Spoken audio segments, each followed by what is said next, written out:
Mohammed Jamjoon managed to get rare access to an oil rig off Abu Dhabi. To find out more. In Abu Dhabi, one of the world's largest oil producers, prevention is key. We learn from others, you know. What others mistake, we learn it here, so we establish it and we implemented this planning to protect our area. Ayed Al-Masabi heads up the crisis management team for Abu Dhabi's Supreme Petroleum Council.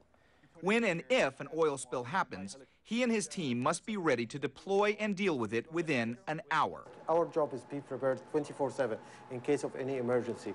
This warehouse stores all the equipment they'll need. Some of it's even been used in other cleanup efforts, like when the team went to assist with Egypt's oil spill in 2006. And it'll be used again. The team is now preparing to go help in the massive cleanup effort underway in the Gulf of Mexico. So we are sharing knowledge, we are sharing information every time, because this is a crisis. It can happen anytime, you know. It can happen now, it can happen in this area or in Far East area. Abu Dhabi has learned the hard way. In 2000, mangrove trees lining its coastline were severely threatened by an oil spill. Thabit Abdul Salam's organization took the lead in rehabilitating the area. As you can see, the mangroves are healthy. Protection of this ecosystem is a priority. Since the spill, a water monitoring program has been put in place and sediment tests are now done regularly. Mangroves are basically essential in that they act as filters for wastes also. So there is a dual function. I mean, you would want to see that the water is clean, but also that the mangroves contribute to making that water clean. Abdus Salam says the damage could have been far worse. 2000's oil spill was small compared to what the Gulf of Mexico is facing. But it's not just the amount of oil that plays a part.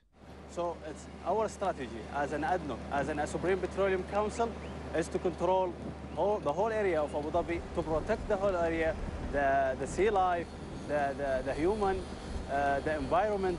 So this is our plans and our philosophy. Mohammed Jamjoon, CNN, Abu Dhabi. Let's bring Christian back in now. Christian, you heard there how experts in Abu Dhabi are being called on to help with the US Gulf Coast spill. How effective, if at all, is Nigeria in its response to oil spills as you've described them?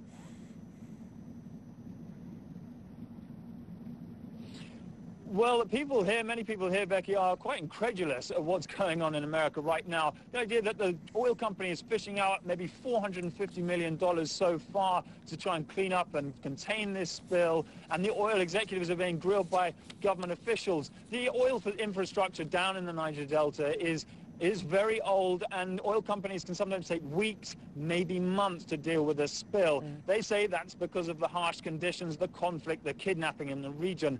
But we've never seen such a reaction here in Nigeria as what's going on in America right now, Becky.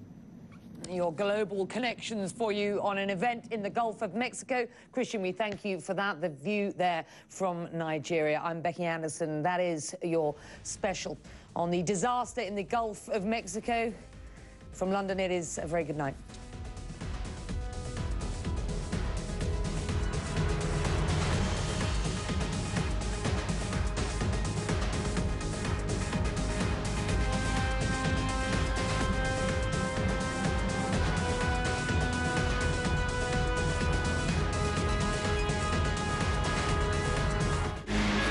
Story is next.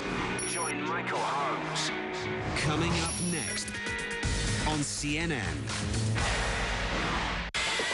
You bring the energy, we bring the big names. Football is a spontaneous game.